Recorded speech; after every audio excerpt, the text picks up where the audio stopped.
요즘 방송에서 가장 인기 있는 프로그램들이 소위 먹방, 먹는 방송입니다. 어떤 음식이 맛있는지 맛집을 찾아가서 그것을 가장 먹음직스럽게 많이 먹는 방송이 최고의 인기입니다. 사실 사람들은 모든 면에서 약한 존재지만 특별히 먹는 것에 약합니다. 음식은 사람의 생명과 직접적으로 연결되어 있기 때문에 먹는 것이 중요하지만 어떤 사람은 마치 먹기 위해 사는 것처럼 보일 정도로 음식에 집착합니다. 그래서 오늘 잠언의 말씀은 우리의 탐심, 그 중에서도 음식에 대한 탐심에 대한 경고의 말씀이 주어지고 있습니다. 20절과 21절 말씀입니다. 술을 즐겨하는 자들과 고기를 탐하는 자들과도 더불어 사귀지 말라. 술 취하고 음식을 탐하는 자는 가난하여질 것이요 잠자기를 즐겨하는 자는 헤어진 옷을 입을 것임이니라.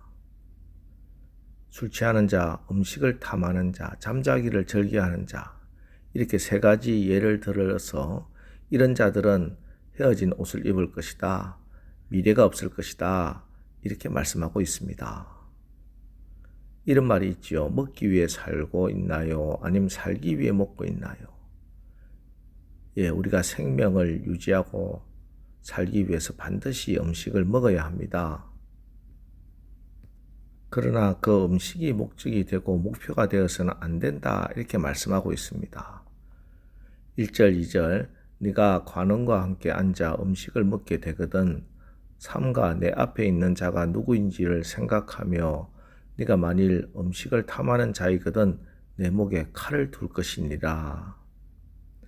자, 오늘 말씀에서는 관원과 함께 앉아서 음식을 먹을 때 상대에게 주의하라 말씀하시면서 음식을 탐하지 말라고 합니다. 만일 식탐을 한다면 차라리 목에 칼을 두라고 말씀하고 있는데 이런 음식으로 관원이 이 사람을 시험할 수 있기 때문이라 하는 것입니다. 즉 식사에 초대가 되어도 그 음식에 집중하지 말고 초대한 사람에게 집중하고 그에게 예절을 갖추라 하는 말씀이시요. 이 말씀 읽으면서 예수님 시대에 오병이어 사건이 기억납니다. 5천 명이 예수님께서 주시는 떡을 먹을 때 그들은 음식에 집중했고 예수님과 하나님 나라에는 집중하지 않았습니다. 그러므로 그들이 음식을 먹을 때는 예수님과 함께 하고 예수님을 환호했지만 예수님께서 진짜 하늘나라 생명의 떡을 주시고자 할 때 그들은 다 예수님을 떠났습니다. 반면에 다니엘서에 나오는 다니엘과 그 친구들은 왕이 주는 귀한 음식을 거절하는 모습이 나옵니다. 다니엘은 음식보다 하나님의 말씀을 더 중요하게 생각했던 겁니다. 물론 우리에게 일용할 양식은 필수적이지만 그것을 탐하느라 하나님을 잃어버리면 안 됩니다. 왜 그런가? 우리 인간은 육체와 영혼으로 되어 있기 때문입니다. 하나님께서 태초에 우리 인간을 창조하실 때 그렇게 창조하셨습니다. 흙으로 사람을 빚어 넣으시고 그에 하나님의 생기를 불어넣어서 우리 인간이 생명이 되게 했습니다. 그래서 사람은 영혼과 육체가 함께 공존하는 겁니다. 그런데 여기 술을 탐하고 고기와 음식을 즐겨 먹고 그리고 잠자기를 늘 좋아하는 자들은 자기 영혼은 돌보지 않고 육체만 위해서 탐닉하고 자기 육체의 행복과 즐거움을 위해서만 애쓰고 노력하는 자들입니다. 그래서는 영혼이 죽을 수밖에 없습니다. 우리는 원래 내 영혼이 잘된 같이 범사가 잘되고 강건해지는 것인데 자기의 육체의 만족만을 위해서 사는 자는 그 범사가 잘될 리가 없고 결국 건강도 잃어버리게 됩니다. 요즘 현대인들의 성인병, 고혈압, 당뇨, 고지혈 못 먹어서가 아니에요. 너무 많이 먹어서 생긴 병들입니다. 저부터 저녁에 야식을 안 해야 하는데 그래야 당 지수도 떨어지고 고지혈, 고혈압 다 잡히는 것 잘 알면서도 우리 육신을 배를 만족시키는 이 유혹에 자꾸 넘어집니다. 오늘 말씀은 우리에게 필요한 영양을 공급하는 것 문제 삼는 말씀이 아닙니다.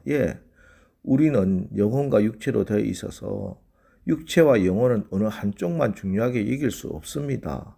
영혼을 위해서도 육체를 위해서도 함께 균형을 맞추는 것이 필요합니다. 육체가 음식을 먹으면 영혼도 음식을 먹어야 하는데 우리의 영혼의 음식은 하나님 말씀입니다.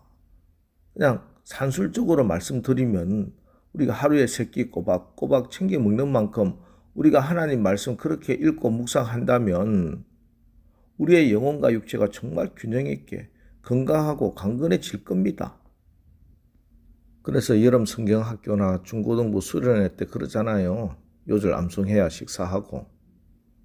자, 그럼에도 일상생활을 보면 우리는 정말 영혼을 위해서는 아무것도 행하지 않으면서 육체 만족을 위해서 모든 걸 전력 투구하고 살아가는 때가 너무 많습니다. 여러분, 영혼이 잘된 같이 범사가 잘되고 강건해진다는 말씀처럼 혹 나에게 식탐이 있다면 오늘 말씀을 잘 기억하면서 날마다 영과 육이 균형 있게 건강하고 강건해지기를 바랍니다. 계속해서 오늘 잠언에는 특별히 술의 문제점을 지적하고 있습니다. 29절 재앙이 네게 있느뇨 근심이 네게 있느뇨 분쟁이 네게 있느뇨 원망이 네게 있느뇨 까닭 없는 상처가 네게 있느뇨 붉은 눈이 네게 있느뇨. 사람들이 술을 마시는 많은 이유 중 하나가 근심을 잊기 위해서 술을 마신다고 하지요. 그러나 사실 술 깨고 나면 더 심한 근심이 그에게 주어집니다. 또 분쟁을 해결하기 위해서 사람들은 술을 권합니다. 하지만 술 취한 그 자리에서 분쟁은 더 극심해지고 그 분쟁은 술 깨고 나서 서로를 더 수치스럽게 만드는 경우가 얼마나 많은지 몰라요. 술을 깨고 나면 나도 모르는 까닭 없는 상처나 내 얼굴과 온몸에 나 있는 것이 있어요. 눈은 언제나 붉은 눈이 되어서 정상적인 생활을 하지 못하게 만들 것입니다. 이것이 우리 인생에 술이 주는 피해입니다. 계속해서 말씀합니다. 31절 32절 포도주는 붉고 잔에서 번쩍이며 순하게 내려가나니 너는 그것을 보지도 말지어다. 그것이 마침내 뱀같이 물 것이요 독사같이 쏠 것이며. 술을 뱀과 독사로 표현하고 있습니다. 뱀과 독사. 아담과 하와에게서 에덴 동산 낙원을 잃어버리게 유혹한 것이 뱀이잖아요. 오늘 잠언은 이 에덴 동산의 사건을 기억하고 술을 뱀의 유혹이라 표현한 겁니다. 뱀의 유혹에 넘어가서 낙원을 잃었습니다. 에덴에서 쫓겨났습니다. 평생 땀을 흘리고 밭을 갈아도 땅이 가시와 엉겅퀴만 냅니다. 생명을 얻는 기쁨이 해산의 수고, 해산의 고통으로 바뀌고 말았습니다. 이것이 뱀이 우리에게 주는 교훈입니다. 술이 이렇게 우리 인생의 에덴을 잃게 만든다는 사실입니다. 현실에서도 술 때문에 망한 인생 우리는 얼마나 많이 보고 있습니까? 술 때문에 자기 가정을 망친 자, 술 때문에 자기 인생이 완전히 망한 자들, 요 근래도 생겼잖아요. 특별히 술의 폐해를 이렇게 말씀합니다. 35절 네가 스스로 말하기를 사람이 나를 때려도 나는 아프지 아니하고 나를 상하게 하여도 내게 감각이 없도다. 내가 언제나 깰까 다시 술을 찾겠다 하리라. 참, 마약에 중독되면 감각이 없잖아요. 그런데 이 감각이 없는 것, 때려도 아프지 않고 맞아도 감각이 없는 것, 이 굉장히 위험한 겁니다. 통증을 느껴야 그만둘 것 아니겠습니까? 아픔을 느껴야 스스로 멈출 것인데 술은 스스로 아픔을 느끼지 못하게 하는 마약과 같은 것이라 하는 겁니다. 자, 오늘 우리에게 주시는 말씀, 음식에 대한 탐심, 특별히 술로 우리 육신의 쾌락을 만족시키는 위험에 대한 말씀을 주셨습니다. 오늘 우리 모두에게 영혼을 사랑하는 마음이 주어지기를 바랍니다. 내가 내 육신을 만족하는 삶이 아니라 영혼을 만족하게 하고 영혼이 잘됨같이 범사가 잘되고 내 육신도 강건해지는 축복을 받으시기를, 그런 하루가 되기를 주님의 이름으로 축원합니다. 기도하겠습니다. 하나님, 오늘도 주님의 지혜의 말씀을 읽고 기도합니다. 하나님, 우리가 육신을 가지고 있어서 육신의 정욕에 특별히 식탐에 넘어질 때가 너무 많습니다. 오늘 우리 모두에게 영혼을 사랑하는 마음을 주옵소서. 그래서 내 육신을 만족하게 하는 삶이 아니라 영혼을 만족하게 하고 영혼이 잘됨 같이 범사가 잘되고 그래서 내 육신도 강건해지는 그런 지혜로운 삶을 살게 하옵소서. 예수님의 이름으로 기도합니다.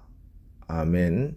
자, 이제 오늘 말씀을 붙들고 주여, 오늘도 우리가 육체의 만족이 아니라 영혼을 만족하게 하는 그런 절제된 삶을 살게 하옵소서.